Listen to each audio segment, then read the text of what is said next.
नमस्कार. मी प्राध्यापिका मेधा दाते. चातुर्मास्य भागवत सेवा आपला जी चालू आहे त्याच्यातील आजचा 17वा दिवस. श्री गणेशाय नमः.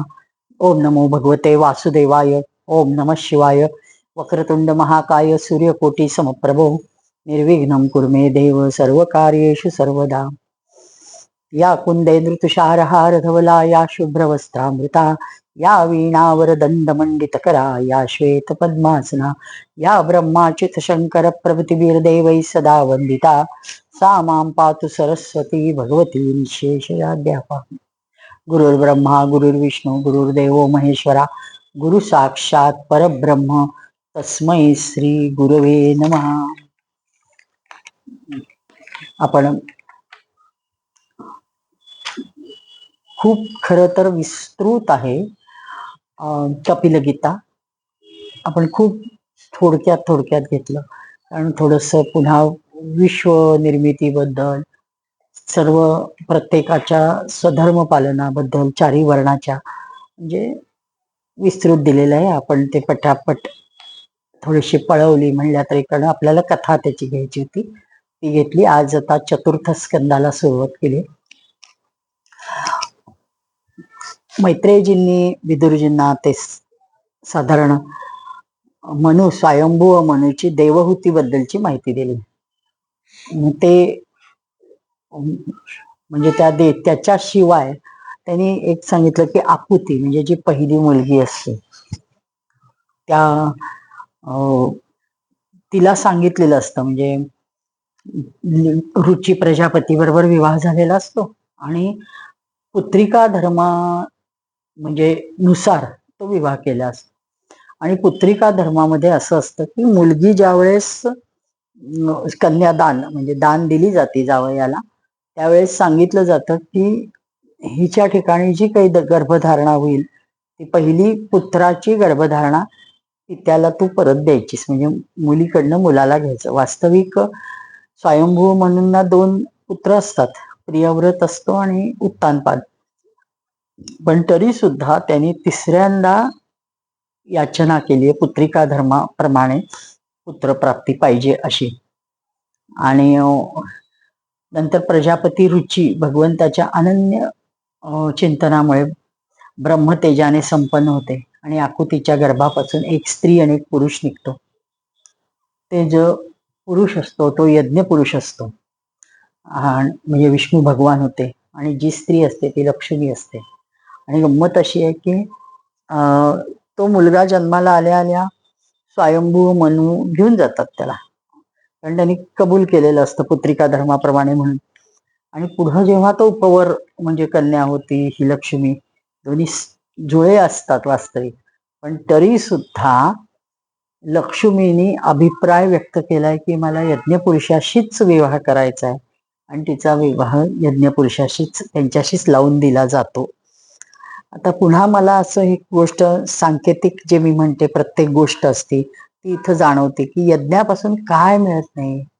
यज्ञाची अर्धांगी लक्ष्मी जी आहे म्हणजे भरभराट यज्ञापासून माणसाची होते. दुसरी, त्यांना जी मुलं झालेली आहेत त्यांची नावं अशी ठेवलेली आहेत की 12 मुलं झाली. आनंदाचे एक वेगवेगळ्या छटा अशी नावं पाहायला मिळतात. तोष, प्रतोष, संतोष हे तो प्रकार. भद्र म्हणजे चांगलं, शांती, इडस्पती, इद्म, कवी, विभू, स्वंग, सुदेव आणि रोचन हे 12 ती मुलं. मग स्वयंभू मनूंची ही 12 जी मुलं असतात, तो तुषित नावाच्या देवता ते पुढे स्वयं मन्वंतरात झाले, पुढच्या मन्वंतरात स्वयंभू मन्वंतरातच. आणि त्या मन्वंतराच्या मरीची आधी सप्तर्षी होते. प्रत्येकाचे सप्तर्षी प्रत्येक युगातले वेगळे सांगितले, त्यांची नावं वेगळी दिलेली भागवतामध्ये. भगवान यज्ञच देवतांचे अधीश्वरी इंद्र होते आणि प्रभावशाली प्रियव्रत उत्तानपाद मनुपुत्र त्यांचे बंधू, त्यांनीही संपूर्ण वंश विस्तार सर्वांनी मिळून केला. विदुरजी, मनुजींनी आपली दुसरी कन्या देवहूतीचा विवाह कर्दमजी बरोबर लावला. तिच्या सर्व गोष्टी मी आधी सांगितल्या. ते सांगतात, भगवान मनुजी आपली तिसरी कन्या प्रसूती, तिचा विवाह त्यांनी ब्रह्माजींचे जे पुत्र आहेत ते दक्ष प्रजापतींबरोबर लावला. त्यांची विशाल वंश परंपरा असते, त्रैलोक्यात नाव असतं. आणि हे फक्त उल्लेखलंय. आणि पुन्हा कर्दमजींच्या ज्या 9 मुली आहेत त्यांच्या वंशाचा विस्तार सांगायचा राहिला असं त्यांना वाटतं, म्हणून पुन्हा फिरून सांगतात की कर्दमजींच्या 9 मुली आहेत त्यांचे विवाह म्हणजे ज्या ब्रह्मर्षींबरोबर लावले गेले त्याचे वर्णन मी थोडक्यात सांगतो, ते ऐक. मरीची ऋषी त्यांना कला नावाची कन्या दिली. तिच्यापासून कश्यप म्हणजे जे दैत्यांचे देवांचे वडील ते पौर्णिमा नावाचे 2 पुत्र झाले. आणि सगळ्यांचा पुन्हा पुढे विस्तार वाढलाय, वंशाचा विस्तार वाढलाय असं सांगितलंय. पौर्णिमेला विरज आणि विश्वांग नावाची 2 मुले झाली आणि देवकुल्या नावाची कन्या झाली. पुढच्या अवतारामध्ये ही देवकुल्याच भगवंताच्या पायावर जे तीर्थ घातलं गेलं, श्रीहरिचरण धुण्यातून देव नदी गंगेच्या रूपाने प्रकटली. तिसरी कन्या अनुसूयेला अत्रींना दिलं. तिला दत्तात्रेय, दुर्वास आणि चंद्रमा असे 3 अनुक्रमे विष्णू, शंकर आणि ब्रह्मांश ह्याच्यापासून ती मुलं झाली. नंतर पृथ्वीवर साष्टांग दंडवत त्यांनी केले. कारण एकदा झालं काय, स्वतः ते ऋषी काय एक सेकंद, अत्रेय ऋषी आणि अनुसया ते म्हणतात की आपण तपश्चर्या करू, आणि ते तपश्चर्येला जातात. ते वृक्ष पर्वतावर तपस्याला उभारतात. ती तपस्या इतकी खडतर असते, एका पायावर उभा राहून त्यांनी तप केलेलं आहे.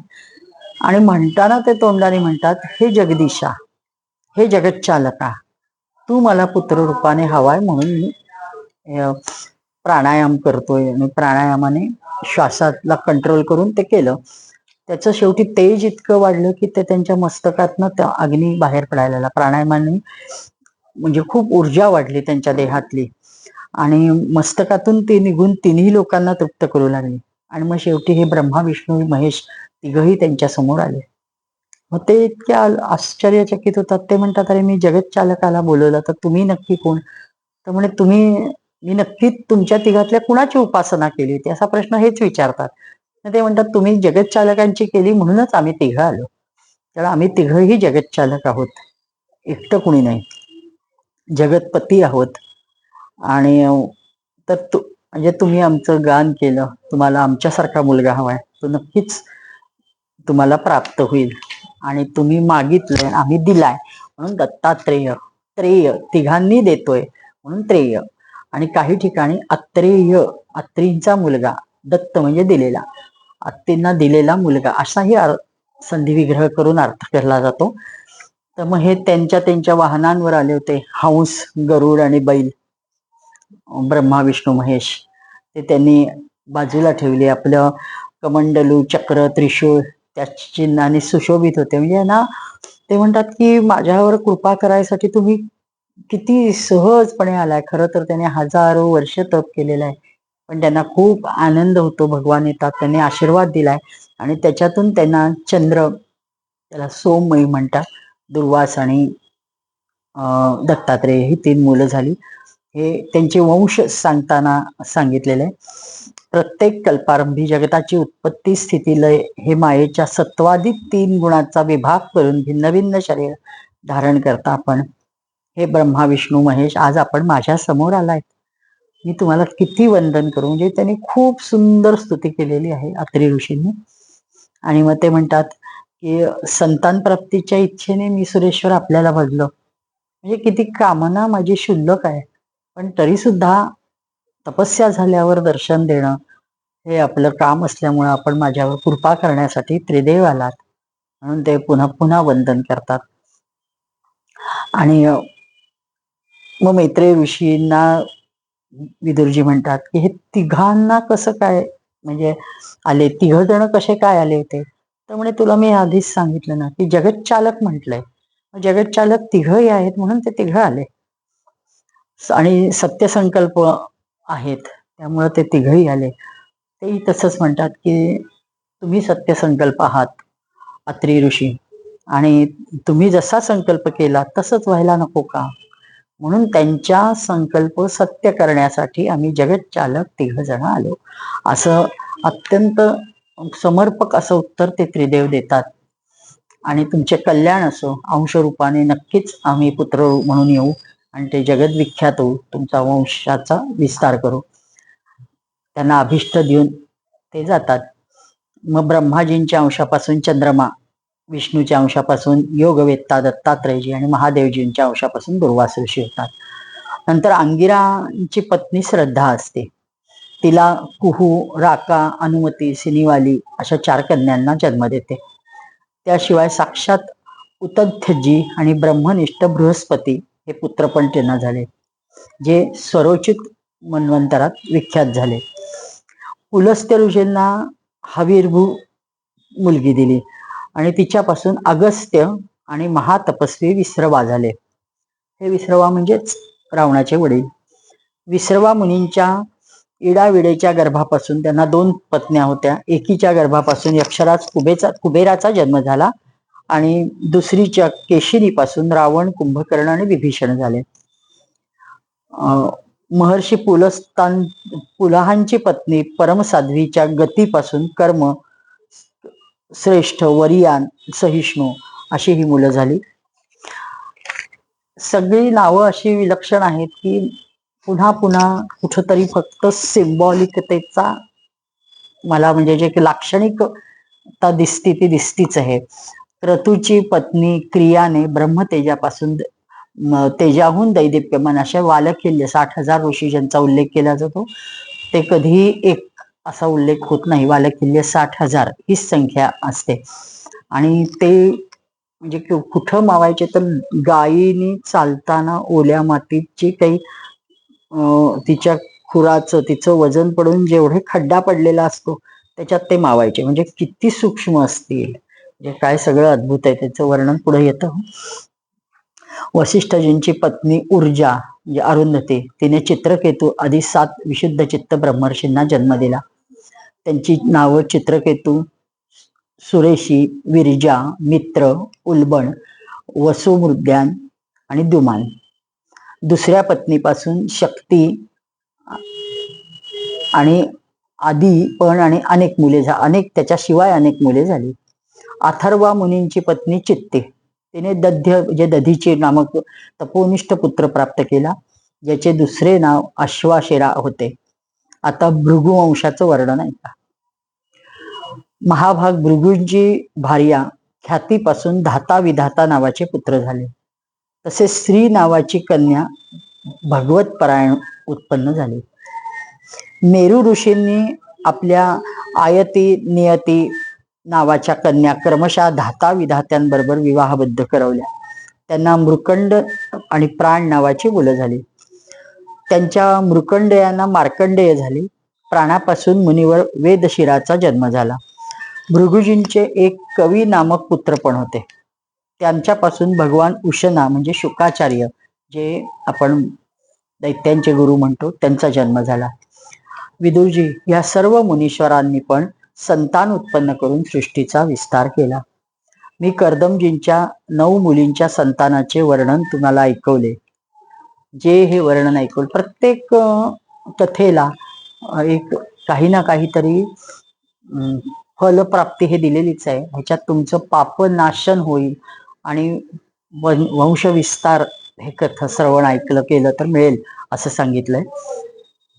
ब्रह्माजींचे पुत्र दक्ष प्रजापतींची मनुनंदिनी प्रसूतीशी विवाह झाला. आता मी तुला दुसऱ्या ज्या कन्या आहेत स्वयंभू मनीची तिचं नाव सांगतो. तिचं सांगून झालं. आता प्रसूती, त्या प्रसूतीचा विवाह दक्ष प्रजापतीशी झाला. हा दक्ष प्रजापती ह्याला 16 कन्या झाल्या. अत्यंत 16 कन्या देखण्या होत्या. दक्षाने 13 कन्या धर्माला दिल्या. एकट्या धर्म म्हणजे नैतिकता, नीतिमत्ता वगैरे काय म्हणता येईल ते. म्हणजे त्याची नावं ज्यावेळेस ऐकलं की छोटे छोटे त्याच्यात फक्त स्लाइटली त्यांच्या ह्याच्यात फरक असतो गुणाने विचार केला तर, अशी नावंही आहेत त्यांची. त्या 13 कन्यांना धर्माला दिलं, एक एक कन्या अग्नीला दिली, एक समस्त पितृगणांना दिली आणि एक संसाराचा संहार करणाऱ्या जन्म मृत्यूवर अंकुश ठेवणाऱ्या भगवान शंकरांना दिले. त्यात श्रद्धा, मैत्री, दया, शांती, तुष्टी, पुष्टी, क्रिया, उन्नती, बुद्धी, मेधा, तितिक्षा, री आणि मूर्ती या सगळ्याच्या सगळ्या 13 जणी धर्माला दिल्या.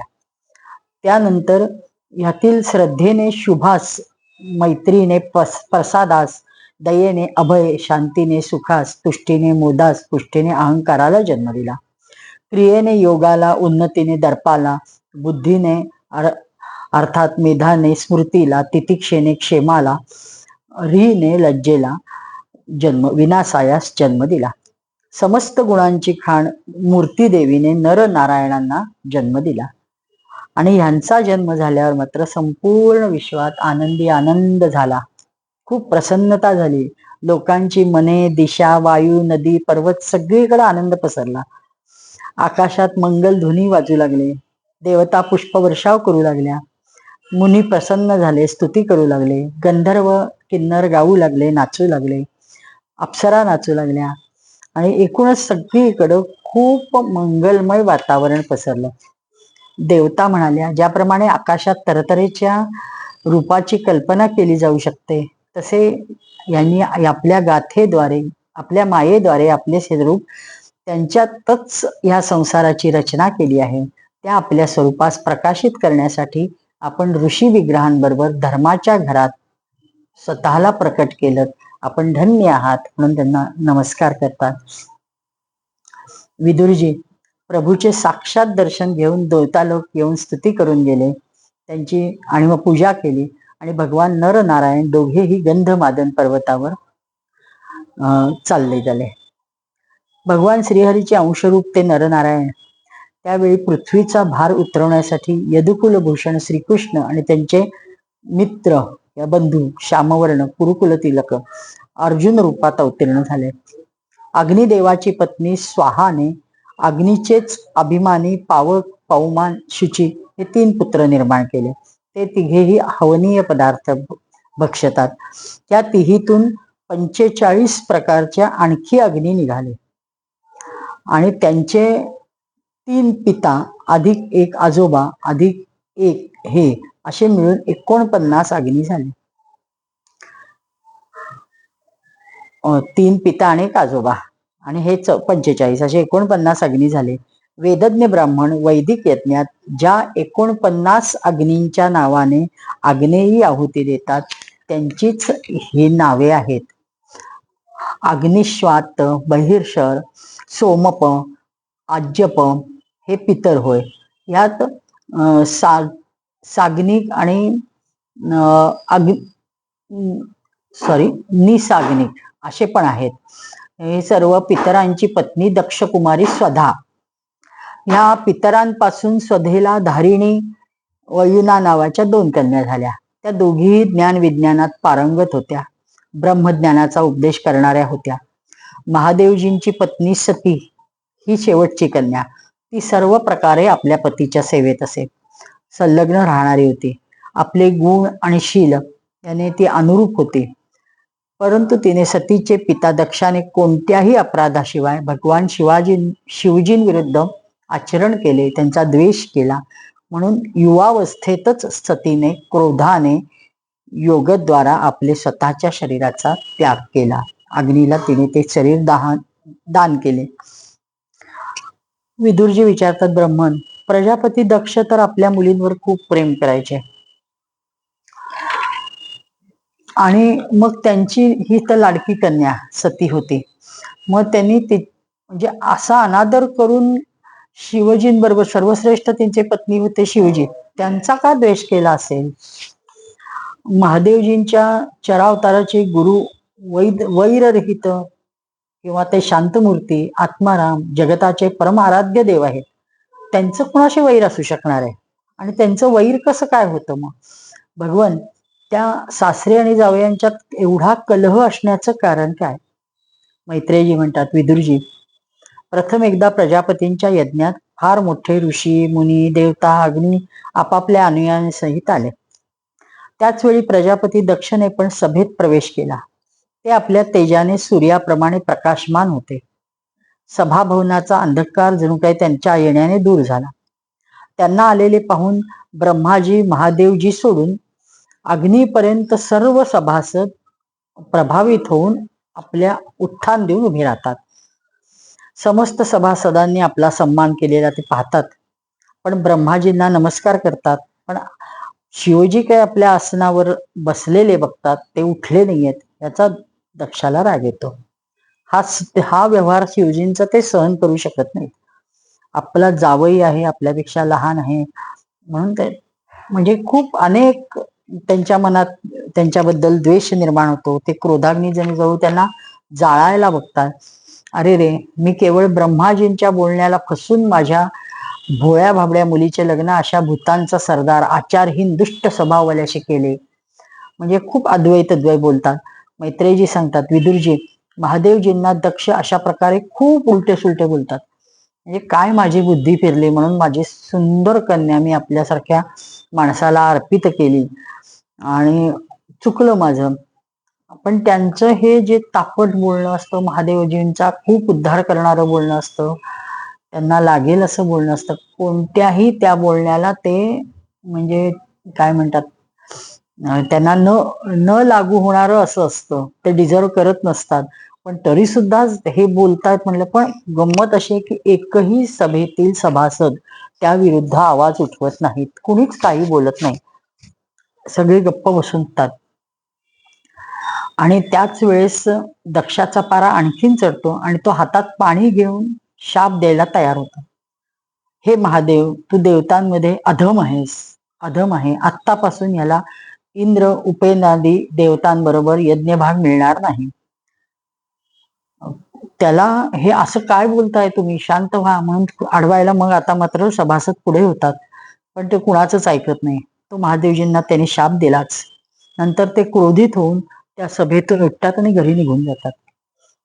जेव्हा शंकराच्या अनुयायांमध्ये अग्रगण्य नंदीश्वराला हे माहीत झाले, तेव्हा त्यांनी दक्षाने शाप दिलाय तो संतापाने थरथरला आणि तसेच दक्षाला दुर्वचन करणारे शाप त्यांनी भयंकर शाप दिला. तो म्हणाला की जो या मरण धर्म शरीराचा अभिमान करतो, त्या कुणाचा मी द्रोह न करणाऱ्या, शंकराचा द्वेष करणाऱ्या, भेदबुद्धीचा स्वीकार करून शंकराला तत्वापासून विन्मुख समजणाऱ्या, म्हणजे खूप तत्वनिष्ठाचा शाप दिलाय नंदीनी सुद्धा. चातुर्मास्य यज्ञ करणाऱ्या अक्षय पुण्य प्राप्त होते. वा या अशा अर्थवेदक वाक्यांनी मोहित, थोडक्यात विवेकभ्रष्ट होऊन पण तरी सुद्धा विषय सुखाच्या इच्छेने कपट धर्ममय गृहस्थाश्रमात राहून कर्मकांडच लागून राहतात. याची बुद्धी देहादी मध्ये आत्मभान चिंतन करणारे आहे, त्याद्वारे हा आत्मस्वरूपास विसरलाय. हा साक्षात पशु समान आहे. हा स्त्री लंपट होईल, शीघ्र यातला बकऱ्याचे तोंड लागेल, असा शाप तो देतो. हा मूर्ख आहे, हा कर्ममयी अविद्येला स्मरतो आहे. म्हणजे खूप खूप प्रकारे नंदी त्यांना शाप देतात. आणि वेदवाणी रूप म्हणजे काय म्हणतात त्याला, खूप एकीकडे हे केलेलं आहे.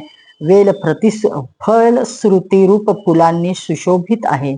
त्यांच्या कर्मफल मनमोहक गंधाने ज्याचे चित्त क्षोभित होऊ देते, त्याने ह्या शंकरद्रोही कर्माच्या जाळ्यात अडकला जाऊ दे. अन्यथा जो शिवावर प्रेम करतो, जो शिवाचं महत्व जाणतो, त्याला अशी बुद्धी कधीही होणार नाही. हे ब्राह्मण लोक भक्ष अभक्षाचा विचार सोडून केवळ पोट भरण्यासाठीच, म्हणजे ब्राह्मणांनी ज्या ऐकलेलं असतं त्यांनाही तो शाप देतो की तुम्ही शांतपणे बसून ऐकला कसा शाप त्याचा.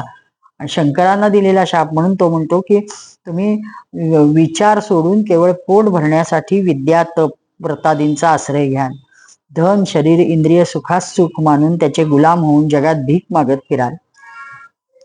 नंदीश्वराच्या मुखातून हा अशा प्रकारचा ब्राह्मण कुळासाठी शाप ऐकून त्या बदल्यात भृगुजींना संताप आला. तेही ब्रह्मदंड त्यांनी दिला. जे लोक शिवभक्त आहेत तसेच ज्या भक्तांचे अनुयायी आहेत ते सत्शास्त्र विरुद्ध आचरण करतील ते पाखंडी होतील. जे लोक शौचाचार विहीन मंदबुद्धी तसेच जटार हा राख हाडे धारण करणारे असतील ते शैव संप्रदायाचे दीक्षित होतील. ज्यांच्यात सुरा म्हणजे दारू पिली जाईल. देवतांना ते देवतांप्रमाणे आदरणीय असले तरी ते मात्र कर्म केल्यासारखे अभक्ष भक्षण करतील. अंगावर हे असे विचित्र गोष्टी धारण करतील. अभक्ष भक्षण नाही, चुकून म्हणलं. तुम्ही लोक हे धर्म मर्यादांचे संस्थापक तसेच वर्णाश्रमीयांचे रक्षक वेद ब्राह्मणांची निंदा करतात. एवढ्यावरूनच कळते की तुम्ही किती पाखंडाचा आश्रय घेतलाय. हा वेदमार्गच लोकांसाठी कल्याणकारी आणि सनातन मार्ग आहे. म्हणजे किती पूर्व काळापासून भृगूंनी हा आग्रह धरलेला आहे. दक्षाच्या यज्ञात पण त्यांनी ठाम सांगितलंय की एवढा शाप मिळालाय, सगळं झालंय, पण ते म्हणतात की लोकांच्या कल्याणाचा मार्ग आणि सनातन मार्ग हा फक्त वेदमार्गच आहे. पूर्वज ह्यावरून चालत आलेले आहेत. याचे मूळ साक्षात विष्णुदेव आहेत. तुम्ही लोक सत्पुरुषांना परम पवित्र सनातन मार्ग स्वरूप वेदांची निंदा करताय. त्या पाखंड मार्गानेच तुम्ही जाल, ज्यात भूतांचे सरदार तुमचे इष्टदेव निवास करतात. म्हणजे ते निवास करतील असं मैत्रेयजी म्हणतात. विदुरजी, भृगु ऋषींनी अशा प्रकारे शाप दिल्यावर भगवान शंकर काहीसे खिन्न झाले आणि ते आपल्या अनुयायांसही तिथे उठून निघून गेले. तिथे प्रजापती लोक जो यज्ञ करत होते त्यास पुरुषोत्तम श्रीहरीच उपास्य देव होते. तो यज्ञ 1000 वर्षात समाप्त होणारा होता. तो समाप्त करून प्रजापतीने श्री गंगा यमुना संगमात यज्ञांत स्नान केले आणि सर्वजण नंतर प्रसन्न मनाने आपापल्या घरी निघून गेले. विदुरजी, सासऱ्या जावयात आपण वैर विरोध चालू असतानाच हा बराच काळ निघून गेला. ही फार पूर्वीची मी गोष्ट तुला जिथं ठिणगी पडली ते सांगितलं. मुळात प्रत्यक्ष सतीने जेव्हा हे त्याग केला, देहत्याग केला, ती गोष्ट नंतर बऱ्याच वर्षांनी होत असते. हा यज्ञ तर होतो. पुढे त्यांनी प्रजापतीने अनेक यज्ञ केलेले आहेत. ब्रह्माजींनी दक्षास समस्त प्रजापतीचे अधिपती बनवले. त्यामुळे तर तो आणखीन गर्विष्ठ झाला. त्याने शंकर आदी ब्रह्मनिष्ठांना यज्ञभाग न देता त्यांचा तिरस्कार करून त्यांनी प्रथम वाजपेयी यज्ञ केला. नंतर बृहस्पती सव नावाचा महायज्ञाचा आरंभ केला. या यज्ञोत्सवात खूप सर्वजणांना आमंत्रण गेली होती. सर्व ब्रह्मर्षी, देवर्षी, पितर, देवता सगळे आले. त्याच्यात अनेक देवता आपापल्या पत्न्यांसहित आले. त्या सर्वांनी मिळून तिथे मंगल कार्य संपन्न केले. दक्षाद्वारे त्या सर्वांचे स्वागतही झाले. त्याच वेळी आकाश मार्गाने ज्यावेळी जाणाऱ्या देवता आणि त्या यज्ञाची आपसात चर्चा करत होत्या, त्यांच्या तोंडून दक्षकुमारी सतीने ऐकलं की हा सर्वजण आपल्या पित्याच्या घरी चालणाऱ्या यज्ञाला चाललेले आहेत. यज्ञाची गोष्ट तिने ऐकली. मग तिने पाहिले की आपले निवासस्थान कैलासाजवळून सर्व बाजूंनी चंचल नेत्राच्या गंधर्व यक्षक स्त्रिया आपल्या पतींसमवेत विमानात बसून यज्ञोत्सवाकडे जात आहेत. साहजिकच तिला उत्सुकता वाटली आणि म्हणून ती आपले पती भूतनाथांना म्हणाली, हे वामदेव, मी असे ऐकते की ह्यावेळी आपले सासरे दक्ष प्रजापती फार मोठा यज्ञोत्सव करत आहेत. पहा, सर्व देवता तिकडेच चाललेले आहेत. आपण तुमची इच्छा असेल तर जाऊया. दक्षाचं त्यांच्याबद्दलचं मत, त्यांचा द्वेष ही अनभिज्ञ असते. त्यांनी काही लगेच येऊन चाड्या करून सांगितलेलं नसतं शंकरजींनी.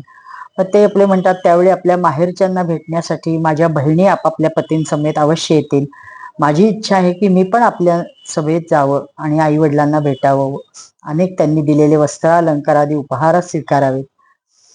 माझ्या बहिणी पतींसमवेत येतील, मावश्या येतील, स्नेहार्द मामा माम्या वगैरे सर्वजण येतील. सर्वांच्याच भेटी होतील. कल्याणमय. ह्याशिवाय तिथे महर्षींनी रचलेला महान यज्ञ पाहायला मिळेल. तो वेगळाच. हे अजन्मा प्रभू, ती म्हणजे श्रीजी शंकरांना म्हणते पत्नी, आपण जगाच्या उत्पत्तीचे हेतू आहात. आपल्या मायेपासून रचलेला हा परम आश्चर्यमय संसार आपल्यातच भासतो, परंतु मी तर स्त्री स्वभाव आहे ना, आपल्या तत्वांपासून अनभिज्ञ आहे, मी दीन आहे. त्यावेळी मला माझी जन्मभूमी पाहायला खूप उत्सुकता वाटते. हे जन्मरहित नीलकंठ, आपण ह्यात कितीतरी स्त्रिया अशा आहेत, म्हणजे आपण पहा की कितीतरी स्त्रिया अशा आहेत की ज्यांचा दक्षाशी काहीही संबंध नाही, पण तरी त्या नटून थटून आपल्या नवऱ्याबरोबर चालल्या आहेत, झुंडीच्या झुंडीने जात आहेत. तिथे येणाऱ्या देवांगनांच्या म्हणजे त्या अनोळखी आहेत तरी त्या जात आहेत. हे सुरश्रेष्ठ, अशा अवस्थेत माझ्या तर पित्याकडचा तो उत्सव आहे. मला समाचार कळलाय. खूप घाई गर्दीत ते आमंत्रण द्यायला विसरले असेल. तर आपल्या म्हणजे वडिलांकडे जायला कसलं आलंय आमंत्रणाची अपेक्षा? सम्मिलित होण्यासाठी म्हणजे जायला काय हरकत आहे? आणि तसंही शास्त्र सांगतं की पती, गुरु आणि माता पिता यांच्याकडे न बोलावताच जावं.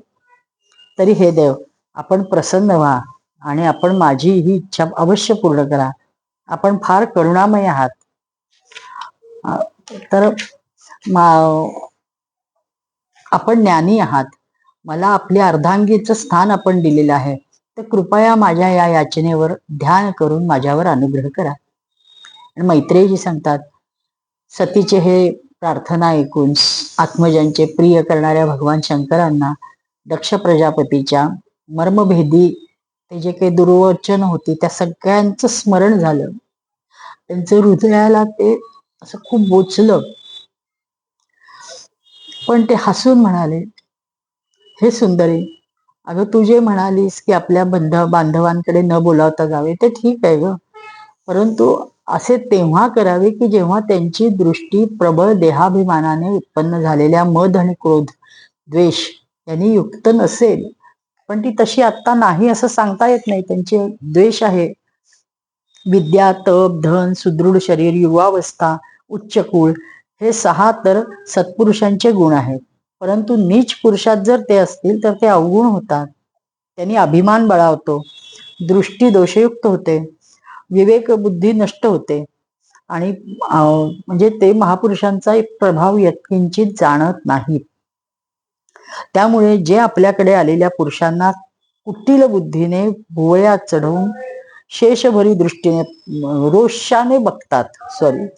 रोषभरी दृष्टीने पाहतात, त्या अव्यवस्थित चित्त लोकांकडे आमचे म्हणजे वाग्धन म्हणजे काय म्हणतात, आमचं जे श्रेष्ठत्व आहे ते त्यांच्यापर्यंत पोचू शकत नाही. तर तू ते समजून घे असं तिला विनंती करतात. हे देवी, शत्रूंच्या बाणांनी पिंजून निघाल्यावरही अशी व्यथा होत नाही की जी कुटील बुद्धी बांधवांच्या कुटील वचनांनी होते. कारण बाणांनी शरीर छिन्नभिन्न होते व झोप लागते, पण दुर्वाक्यांनी मर्मस्थानी जखम होते. त्या हृदय जखमेने माणूस दिवसरात्र बेचैन होतो. जे किती परोपरीने अपरोक्षपणाने ते तिला ज्ञात करून देत आहेत की काय झालंय, पण म्हणजे तिच्या सगळं ते कानावरनं गेलेलं आहे. हे सुंदरी, अवश्य मी जाणतो की तू परमोन्नती प्राप्त केलेल्या दक्ष प्रजापतीची आपल्या कन्यांमध्ये सगळ्यात प्रिय आहेस. माझी आश्रिता असल्यामुळे पित्याकडे तुला मान मिळणार नाही, पण कारण ते माझ्यावर प्रेम करत, किंबहुना ते माझा द्वेष करतात. जीवाच्या चित्तवृत्तीचे साक्षी अहंकार शून्य महापुरुषांच्या समृद्धीस पाहून त्यांच्या हृदयात संताप, इंद्रियात व्यथा उत्पन्न होते. ते पुरुष त्यांच्या पदाला सुगमतेने प्राप्त करू शकत नाहीत. दैत्यगण जसे श्रीहरीशी द्वेष मानतात तसे आणि तसेच ते त्याच्याबद्दल पुढत असतात.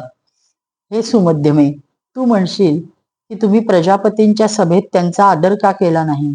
तर ते समोर जाणे, नम्रता दाखवणे, प्रणाम करणे ह्या क्रिया लोकव्यवहारात परस्पर केल्या जातात. तत्वज्ञानांमध्ये अतिशय छान ढंगाने केल्या जातात. पण अंतर्यामी रूपात सर्वांतर्यामी स्थित परमपुरुष वासुदेवासच नमस्कार करतात. देहाभिमान्यांना नाही. म्हणजे ते इनडायरेक्टली माझ्या स्वतःच्या वर्तनाचं म्हणजे पुष्टी करतायत की का केलं मी ते तसं. त्यांच्या ते सतत ध्यानातच असतात. त्यांच्या अंतर्यामी प्रभू भगवान विष्णू असतात. मग मी उठून एखाद देहाभिमानी माणसाला काय उत्थापन द्यायचं आणि त्याचं या असं करायचंय. म्हणजे तो चिडला, त्याच्यावर ती काही म्हणाली तर त्याच्यासाठी ते सांगतायत. विशुद्ध अंतःकरणाचे नावच वासुदेव आहे, कारण त्यातच भगवान वासुदेवाचा अपरोक्ष अनुभव येतो.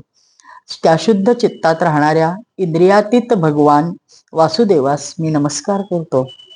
त्यासाठी हे प्रिय, ज्यांनी प्रजापतीच्या यज्ञात माझ्याकडून काही अपराध नसताना कटू वाग्बाणांनी माझा तिरस्कार केला, तरी तो दक्ष तुझे शरीर उत्पन्न करणारा तुझा पिता असला तरी तो माझा शत्रू आहे. म्हणून तू त्या न बोलावता त्या ठिकाणी जावंस असं वाटत नाही. स्वच्छ ते सांगतायत, जर तू माझे काही न ऐकता तिथे गेलीस, म्हणजे पुढं ते स्वच्छ क्लिअर म्हणजे शिवस्वच्छ घडणाऱ्या गोष्टीच थोडक्यात सांगतायत. जर न ऐकता गेलीस तर ते चांगले होणार नाही, ते खूप तुझ्या विनाशाला कारण होईल. जेव्हा एखाद्या प्रतिष्ठित व्यक्तीचा आपल्या नातेवाईकांकडून अपमान होतो, त्यावेळेस ती व्यक्ती तत्काळ मृत्यू पावते. म्हणजे ते कारण मृत्यूला कारण होतं. तर माझं म्हणणं आहे की तू जाऊ नयेस असं परोपरीने शिवजी तिला सांगतात. जरी वडील असले तरी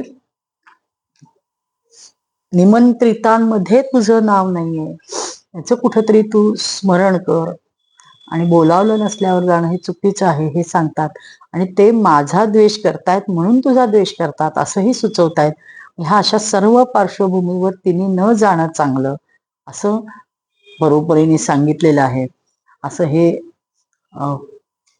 मनु म्हणजे स्वयंभू मनुच्या एका प्रसूतीच्या मुलींच्या शेवटच्या धाकट्या मुलीच्या सगळ्या म्हणजे कुटुंबाचा किंवा तिच्या विवाहाचा प्रसंग, तिच्या संसारातील गोष्टी आपण अभ्यास केला, आज पाहिलं. ते सर्व आजची कथा. श्रीकृष्णार्पणमस्तु.